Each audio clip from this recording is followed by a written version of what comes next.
Apex Legends Pro is claiming that ALGS, the Esports League, is shutting down in 2026 as the pro scene dries up. Sweet, one of the strongest Apex Legend pros in the game, storied history, stepped away from pro play, and he's claiming that pro play wasn't financially viable for himself, and that the scene is likely dwindling overall. But generally speaking, this pro player was saying he made more money from playing poker online or in tournaments than he did from his Apex Legends pro play. That could be a winning thing. I don't know his record. I'm not familiar with Sweets, but that's also could just be indicative of like the grand vision of an unsustainable esport that, you know, we're kind of seeing the back end of. With this news, Nick, and with like this pro player and knowing a bit of Apex, Nick, what's your thoughts here? What do you see as far as Apex Legends doing as far as an esports goes in the future? I feel like all team esports are getting like really hurt just in general. Like it's really hard to maintain a roster paying everybody like certain amounts of money, especially if some of them are like you know, superstars in the game itself. So, and I mean, with the payouts, like, I don't really remember exactly what the Apex Legends payouts are, but like, look who owns this game. Like, I don't know.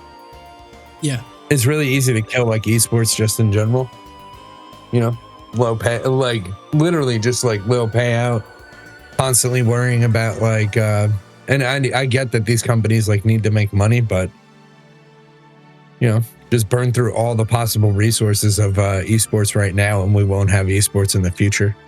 Like we'll stop doing esports, and we're going to be flying fucking drones as a competition. like that's what everybody's going to be doing. Like, fuck it, I'm just going to race drones with my GoPro on top of it because that's the closest thing to a competitive video game I could possibly play. Like, right. I don't know.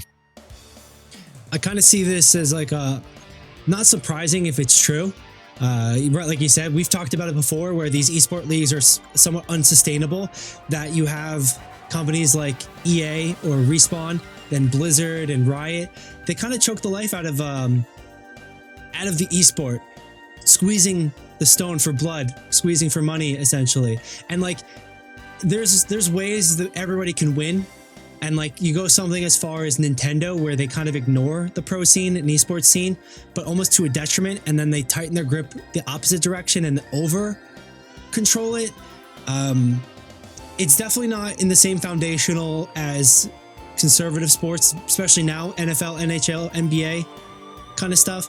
But I do see like what Los Ratones is doing, what T-Pain is doing with the Global Gaming League, what Moist Critical and Ludwig with what is it, Shopify Rebellion, formerly Moist Esports, merging to Shopify Rebellion. Like these content creators, Double Lift coming in, former pro into a content total team. Like the hours to play to make it pro is insane. And like it's almost like working a restaurant job where it's like that minimal wage that you're already getting is just kind of thinned out even further because your hours are just insane. And it's great if you're no sweating the game. But if you know, no lifing, all just sweating the game on like every day, all day, forever. But like the second you want to relax, go to the gym, it becomes hard to do any sort of like touch grass stuff, essentially. I'm not surprised by this. I do imagine that they would keep this esport, but it would probably move into like something what Overwatch did, you know, Blizzard kind of being the model for a big company making that pivot of a league into a different league that's more community focused rather than organization focused.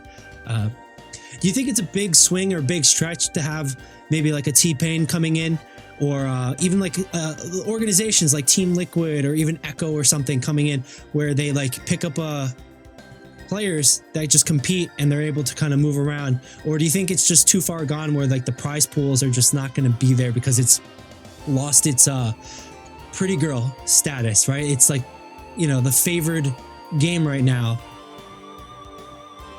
I don't know. Like just think about this real quick. Like just like run some numbers just real quick. Okay. An average pro player probably plays like, not plays, but like interacts with their job of the game, probably like 12 hours a day. Like real talk. like 12 hours a day, 6 days a week, right? Like, it's pretty brutal, right? All right, let's say that motherfucker Definitely. makes $70,000 a year, right? Just so we're clear, if he works 50 weeks, sure, like, you know, they do work like less in general, right? But like, if you were to take this as like an average job and to say like he doesn't still practice in the off time and stuff like that, he still does this stuff, he still grinds, he still has to have Smurf accounts, stuff like that he has to hide stuff on, and like, and this is like League, but like other games also do this, right? Just do that real quick, 12 hours a day, 6 days a week for 50 weeks. You get 3,600 hours. Okay. If you make $70,000 a year, $70,000 a year, that's pretty decent, right? Play video games, you get $70,000 a year. That's $19.50 an hour. Fuck out of here. Like, dude, I say it all the time, man. These prize pools are pitiful. Like the companies themselves, like owning their own esport for the game that they actually make is probably like a pretty big stranglehold on esports in general. Like they probably shouldn't have. I mean, but you know, I don't know, man. It feels like they just don't actually want esports. Most of them, like especially like EA. EA's not going to, it doesn't really care about you know. Anyway, well, I'm sure that's also a decision made by just grumpy. I'm sure that's also a decision made by accountants and lawyers too, like something, the sentiment that way, which we've seen be the thing that's driving most of video games recently, like last 10, 15 plus years. It is a billion dollar company, a billion upon $billion industry, generally speaking, as well. So like, naturally that's going to happen. People are going to follow and chase the money, and that's kind of what happened with esports, where you had the grifters or like the smooth talkers, like, hey, bro, it's the fan base. The fan base lets this shit slide, bro. Like we see it in real time with Marvel Rivals right now. Watch, like they gonna give a shit about esports, bro. like just watch. Like look at Blizzard trying to make a good comeback, right? Just watch. The same shit happens every time because the fan base literally will just like suckle at the teat, right? The olive god's just sitting there, and they're not gonna hold them like accountable to like a standard of like, you know, hey, we want to have like esports, but most of the player base probably doesn't want to have esports for like Marvel Rivals, right? So like, who cares? I don't know. Just anyway, let's get on to a positive topic. Well, that's like the crazy part with it too, because like, you do want to show the heights of a game, the skill level. You want a carrot per se too, and like, are we kind of dangling too much carrot with the esport mentality, where so you can live off of playing video games? And it's like, that is possible, that is doable. I was just watching about the D&D economy, essentially, and how all the creators around it, and it thrives because of the open license that they did in the 90s, because D&D was failing, and that's when Wizards of the Coast and Hasbro bought it, right? Like, subsequently Wizards of the Coast, and then Hasbro bought Wizards of the Coast. But then 2 years ago, they kind of try to shift around and take away that avenue, because they smelt money. They were like, oh, let's get a piece of this. When it's such a weird balance, but I do think that it could be there. And something like Apex Legends has shown a huge skill level. It's a great game, a great shooter, a very competitive minded as well. So like, yeah, like it does then come down to the question of what is this developer of the game going to do for it? Or are they just going to cut it loose and let it ride? Like we saw with Multiverses after less than a year.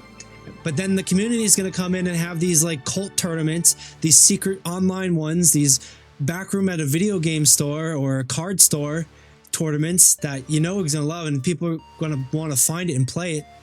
Is Apex going to become that? I don't know. I really don't know. But this is an interesting rumor from a pro player's point of view. Like, they're in the thick of it. They decided to cut out. And we've seen that happen before. I do recall, and before, like, you know, I'll bring you to your last thoughts in just a moment, Nick. Sinatra was a very famous Overwatch player. He won MVP at the end of Goats Meta when they won the championship. I think we went to that championship in might have been Philly, but either way, famously he just said, "See you later. I'm going to play Valorant." He was a Valorant pro for a little bit. Guess what? He's not a Valorant pro anymore. I'm pretty sure he's trying to be a Marvel Rivals pro. And like, I think that's also the life. That's also the hustle. You're going to be jumping from game to game, but you know, just as much as it's the players having to like set in stone what they want and stand strong for it, show with actual dollars in action. Maybe it's also then the companies, like, you know, making that enticing, having that compromise, working together to make a good game together, kind of thing. So yeah, Nick, your thoughts with you know, on that as far as pro plays and jumping around in esports. Final thoughts on it would be, I think single player competitive games are stronger in the esports space, and I think that we should like probably that it would be a lot more fun to watch esports as if it was like a game show from like the 90s. Like Double Dare or some shit like that. You know what I mean? Like not really like, but like, you know, there's like two teams that are just playing like, you know, 10 games for 3 hours or something like that, and they're competing today. And they could be Overwatch, it could be, you know, chess, it could be anything. Almost like, you know, Twitch Rivals. Like Twitch Rivals is pretty fun just overall. You get to see a lot of people, different games, stuff like that. Different skill levels. But I think it would be really, really interesting if we had like a King of Games type thing. I think that might be what esports needs. And I think T-Pain agrees with you there. And T-Pain, if you're watching, we love what you're doing. Keep on doing it. But you know, you might be onto something right there. And I think that's what T-Pain's Global Gaming League is trying to do. An entertainment league, perhaps. We'll see how that develops. We'll see what happens with Apex Legends and that pro scene.